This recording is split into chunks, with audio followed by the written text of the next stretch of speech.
Սիրելի կանայք, պատգամավորներ Զարուհի Բաթոյանը, Սոնա Ղազարյանը եւ Ծովինար Վարդանյանը այսօր ազգային ժողովի նախագահին են հանձնել Հայաստանի Հանրապետության մի շարք օրենքներում եւ օրենսգրքերում փոփոխություններ կատարելու մասին նախաձեռնությունը։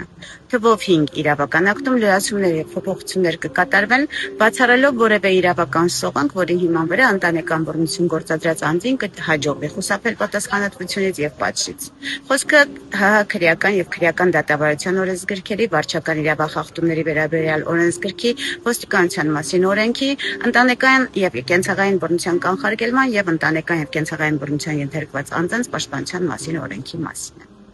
Օրինակ, ընտանեկան բռնության դեպքերով քրեական հետապնդումը կիրականացվի բացառապես հանրային կարգով, ինչը նշանակում է, որ անգամ եթե տուժողն իր բողոքը հետ վերցնի, քրեական վարմունքը կշարունակվի։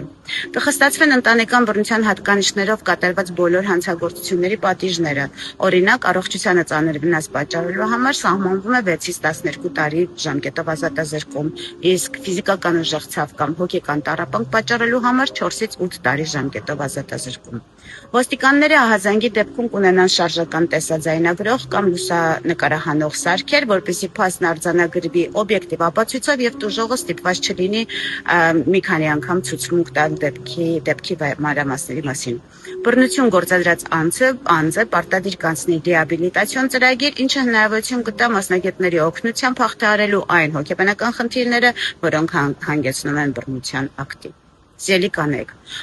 օրենսդրական այս փոփոխությունը մեզ հնարավորություն կտա ոչ միայն ապրել խաղաղ մթնոլորտում, այլև նոր սերունդներին նորովի դաստիարակել, վաղ տարեքից սովորեցնել, որ կնոջ վրա չի կարելի ձեռք բարձրացնել, կնոջը չի կարելի ստրկացնել, կնոջը չի կարելի շահագործել, սովորեցնել, որ կինը նույնպես մարդ արարած է եւ այլ մարդու կողմից սեփականաշնորհման ենթակա չէ։ Հարաբերություններն այսպիսով կսկսեն կառուցվել փոխադարձ սիրո, ըմբռնման, հարգանքի եւ արդարության վրա։ Շնորհակալություն։